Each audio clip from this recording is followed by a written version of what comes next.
நண்பர்கள் அனைவருக்கும் வணக்கம். இந்த வீடியோல நம்ம நிஃப்டி ஃபியூச்சருக்கான டுமாரோ பிரெடிக்ஷன்ஸ் என்ன அப்படிங்கிறத டீட்டெயிலா பார்க்க போறோம். ஸோ இந்த வீடியோ உங்களுக்கு நாளைக்கு ரொம்ப ஹெல்ப்ஃபுல்லா இருக்கிறதுக்கு வாய்ப்புகள் நெறைய இருக்கு.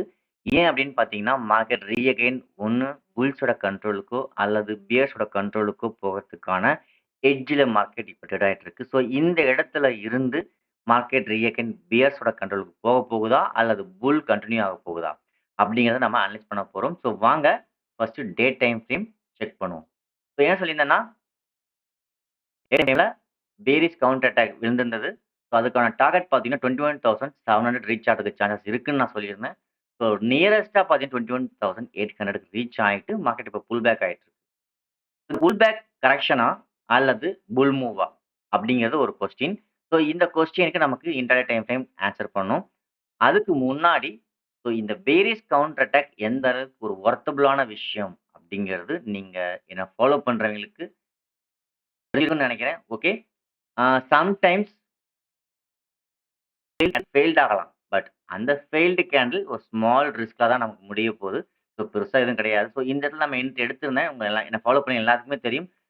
பெர்ஃபெக்ட்டா 22,819ல நான் என்ட்ரி எடுத்திருந்தேன். ஸோ அங்கிருந்து பொசிஷன ஹோல்டு பண்ணிட்டு தான் வந்துட்டு இருந்தேன். நடுவுல எங்கேயுமே கட் பண்ணல. ஸோ இங்கேயுமே வந்து எல்லாத்தையும் கட் பண்ணிட்டோம். ஸோ சிங்கிள் லாட்ல தான் நான் வந்து மெயின்டெயின் பண்ணிட்டு இருக்கேன் இப்பயும். இங்கிருந்து அக்குமுலேட் பண்ணிட்டு தான் வந்தேன். ஸோ ரெசிஸ்டன்ஸ் அதாவது சப்போர்ட் ஜோனுக்கு ரீச் ஆயிடுச்சு மார்க்கெட் அப்படிங்கிறனால நம்ம டெலகிராம் சேனல்ல உள்ள அத்தனை பேர்த்தையுமே என்ன சொல்லியிருந்தேன்னா, ஸோ ப்ராஃபிட்ட புக் பண்ணிக்கோங்க. ரெஸ்ட் ஆஃப் த குவான்டிட்டி ஒரு சிங்கிள் குவான்டிட்டி மட்டும் பொசிஷன்ல ஹோல்டு பண்ணுங்கன்னு நான் சொல்லியிருந்தேன். ஸோ அதே போல ஹோல்டு பண்ணியிருந்தோம். பட் இன்னைக்கு நம்ம மார்க்கெட்ல இருந்து எக்ஸிட் ஆயிருக்கோம். ஒரு சிங்கிள் குவான்டிட்டி லாஸ். பட் இந்த இடத்துல இருந்து கிட்டத்தட்ட வந்து நல்ல ஒரு பிக் ப்ராஃபிட் கிட்டத்தட்ட 900 பாயிண்ட்ஸ் வந்து நான் வந்து இப்ப கேப்சர் பண்ணியிருக்கோம். இந்த 900 பாயிண்ட்ஸ்க்கு ஒரு 200 பாயிண்ட்ஸ் வந்து லாஸ். பட் ஆனா இந்த சிங்கிள் குவான்டிட்டில கிடையாது. கிட்டத்தட்ட குவான்டிட்டி கணக்கு பார்த்தோம்னா, மோர் தென் 2000 பாயிண்ட்ஸ்க்கு மேல இந்த இடத்துல நான் ஏர்ன் பண்ணியிருக்கேன். பட் இந்த இடத்துல ஒரு 250 பாயிண்ட்ஸ் வந்து லாஸ். என்ன பொறுத்தவரைக்கும். மத்தவங்க எப்படி மணி மேனேஜ்மென்ட் யூஸ் பண்ணாங்க அப்படிங்கிறது எனக்கு தெரியாது. பட் என்ன பொறுத்தவரைக்கும் இந்த இடத்துல வந்து ஒரு 2000 3000 பாயிண்ட்ஸ் வந்து நான் கெயின் பண்ணியிருக்கேன். ஓகே. ஸோ இப்போ இந்த புல் பேக் வந்து கரெக்ஷனா அல்லது புல் மூவா? 2 சேஞ்ச் ஆயிடுச்சா? திரும்பிடுச்சா? அப்படிங்கிறத ஒரு கொஸ்டின். ஸோ அதுக்கு நமக்கு ஆன்ஸர் ஸ்மால் டைம் ஃப்ரேம்ல கிடைக்கும். வாங்க நம்ம ஸ்மால் டைம் ஃப்ரேம் இப்ப அனலைஸ் பண்ணலாம். ஸோ இப்ப ஸ்மால் டைம் ஃப்ரேம பொறுத்தவரைக்கும் நமக்கு மார்க்கெட் வந்து எட்ஜ்ல இருக்கு. ஸோ இந்த எட்ஜ் என்ன அப்படின்னு பார்த்தீங்கன்னா, ஸோ இந்த ஹை தான். ஸோ இந்த ஹைக்கு மேல மார்க்கெட் ஒருவேளை சஸ்டெயின் ஆயிடுச்சு அப்படின்னா, ட்ரெண்ட் பை பை ட்ரெண்டுக்கு பாசிபிலிட்டிஸ் இருக்கு. ஆனால் சஸ்டெயின் ஆகணும். என்ன பொறுத்தவரைக்கும் பிரேக் ஆயி க்ளோஸ் வச்சிருக்கே தவிர, இன்னும் மார்க்கெட் கன்டின்யூ ஆக போகுதா? இல்லையா? அப்படிங்கிறது நாளைக்கு ஓப்பன் கேண்டில் தான் டிசைட் பண்ணும். ஸோ அதனால மோஸ்ட்லி நாளைக்கு ஓப்பன் கேண்டில் ரெட் பாரா க்ளோஸ் வைக்கிறதுக்கு நெறைய சான்சஸ் இருக்கு. ஃபர்ஸ்ட் திங் என்னோட பாயிண்ட் ஆஃப் வியூல ஃபெயில்டு இந்த பை வந்து ஃபெயில்டு ஆகணும். ஸோ பார்ப்போம் என்ன நடக்குதுங்கிறத.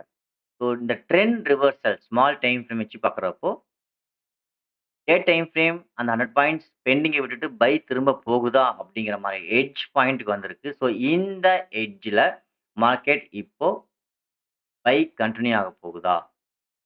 அப்படிங்கிற மாரி ஒரு வியூல இருக்கு. ஸோ ஒருவேளை மார்க்கெட் இந்த ஹைக்கு மேல சஸ்டெயின் ஆயிடுச்சு. கீழ வரல அப்படின்னா, it will go up to new high 21,000 sorry 22,900 வரைக்கும் போறதுக்கான பாசிபிலிட்டீஸ் இருக்கு. ஓகேங்களா? இப்போ சப்போஸ் மார்க்கெட் நாளைக்கு ஃபெயில்ட் ஆச்சுன்னா எதுவரைக்கும் போகலாம் அப்படின்னு பார்த்தீங்கன்னா, அகைன் 21,620 அதாவது 21,620 வரைக்கும் மார்க்கெட் வரதுக்கு சான்சஸ் இருக்கு. பார்ப்போம். அது என்னென்ன லெவல்ஸ் அப்படிங்கிறத இப்ப தெரிஞ்சுக்குவோம்.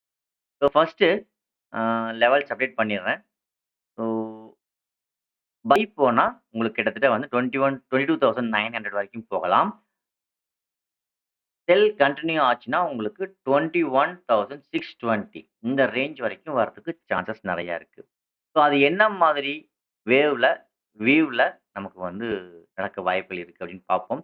ஸோ என்னோட பாயிண்ட் ஆஃப் வியூல நான் ஏன் வந்து இது அகைன் செல்லுக்கு எதிர்பார்க்குறேன்னு பார்த்தீங்கன்னா, ஸோ செல் ஆனது ஒரு 3 வேவ்ஸ கன்டின்யூ பண்ணணும். Single wave, the second wave, the 3 correction. 3 wave வந்து மேக்ஸிமம் ஒரு ட்ரெண்ட் கன்டினியூவா போகணும் அப்படின்னா, என்னோட ஸ்டடீஸ் பிரகாரம் 3 வேவ்ஸ் ஆவது உங்களுக்கு என்னவா இருக்கணும்? மூவ் ஆகணும். So 1 down trend continue, correction, second down trend continue. It's கரெக்ஷனா தான் நான் எதிர்பார்க்குறேன். ஸோ ஏன் அப்படின்னு பார்த்தீங்கன்னா, இந்த மேக்ஸிமம் ஹை ஃபெயில் ஆகுறதா பாசிபிலிட்டிஸ் இருக்கு. ஸோ 3 மூவ் வந்த பிறகு தான் மேக்ஸிமம் வந்து ட்ரெண்ட் ரிவர்சல் ஆகறதுக்கு சான்சஸ் இருக்கு. சரிங்களா? ஸோ அதனால தான் நான் மோஸ்ட்லி இந்த ஹை வந்து ஃபெயில்ட் ஆகும் அப்படின்னு நான் எதிர்பார்க்குறேன். பார்ப்போம் நான் எதிர்பார்த்த மாதிரியே நடக்குதா? இல்லையா? அப்படிங்கிறது. ஸோ ஒருவேளை இந்த இடத்துல எகைன் செல் சிக்னல் குடுத்தது அப்படின்னா, அகைன் ஒரு நல்ல ஒரு பிக் பாயிண்ட்ஸ், பிக் ஆப்பர்ச்சுனிட்டி கிடைக்க சான்சஸ் இருக்கு. பார்ப்போம். ஸோ இப்போ நாளைக்கு எப்படியெல்லாம் மார்க்கெட் வந்து ஒரு வேளை பை போச்சுன்னா ஓகே.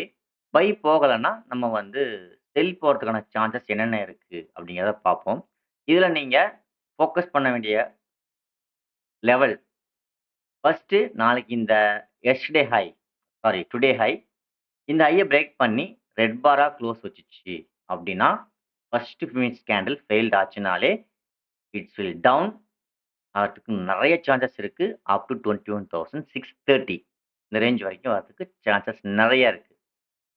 ஸோ ஒருவேளை ஓப்பன் கேண்டிலே பிரேக் அவுட் ஆகல, வேற என்ன பண்ணலாம்? வேற என்ன லெவல்ஸ் இருக்கு அப்படின்னு பார்த்தீங்கன்னா, ஸோ நெக்ஸ்ட் பார்த்தீங்கன்னா, கிட்டத்தட்ட 22,220 இந்த லெவல்ல மார்க்கெட் ஒரு வேள வந்து ஓப்பன் கேண்டில்லே பிரேக் பண்ணுச்சு அப்படின்னா, அகைன் 21,030க்கு வரதுக்கு சான்சஸ் இருக்கு. ஸோ புட் ஆப்ஷன்ல ஃபோக்கஸ் பண்ணணும்னு நினைக்கிறவங்க, நாளைக்கு ஒரு வேளை மார்க்கெட் இந்த ஹைய வந்து பிரேக் ஆயி க்ளோஸ் வச்சிருக்கு. இருந்தாலும் ஃபர்ஸ்ட் ஃபினிஷ் கேண்டில் பிரேக் ஆன கேண்டில ஃபெயில்டு பண்ணிடுச்சு அப்படின்னா, it will down up to 21,630 sorry 20 இந்த ரேஞ்ச் வரைக்கும் வரலாம். அப்படி இல்லாம மார்க்கெட் 22,220க்கு கீழ ஓப்பன் கேண்ட்லயே பிரேக் அவுட் ஆயிடுச்சு அப்படின்னா, ரெட் பாரா இருக்கு அப்படின்னா, ஃபெயில்ட் ஆகலங்கும்போது நல்ல ஒரு பிக் ஃபால் ரீஅகைன் எதிர்பார்க்கலாம். ஸோ பார்ப்போம் நாளைக்கு இந்த லெவல பிரேக் பண்ணி ஃபெயில்ட் ஆகுதா? அல்லது ரீஅகைன் புல் மூவ் கன்டின்யூ ஆகுதான்னு. ஸோ ஒருவேளை நாளைக்கு கால் ஆப்ஷன்ல ஃபோக்கஸ் பண்ணணும்னு நினைக்கிறவங்க, இந்த லெவல் அதாவது 22,002 சாரி 22,350 இந்த ரேஞ்சுக்கு மேல மார்க்கெட் ஸ்டேபிளா நிக்குது, ஸ்ட்ரகிள் ஆகாம இருக்கு அப்படின்னா, நீங்க வந்து கால் ஆப்ஷன் சைட்ல ஃபோக்கஸ் பண்ணலாம். அதர்வைஸ் ஃபெயில்ட் ஆயிடுச்சு அப்படின்னா, மிகப்பெரிய ஒரு கரெக்ஷன் அதாவது கரெக்ஷன் இல்ல, அகைன் வந்து கரெக்ஷன்ல இருந்து டவுன் ட்ரெண்ட் கன்டின்யூ ஆகுறதுக்கு சான்சஸ் இருக்கு. அப் டூ 22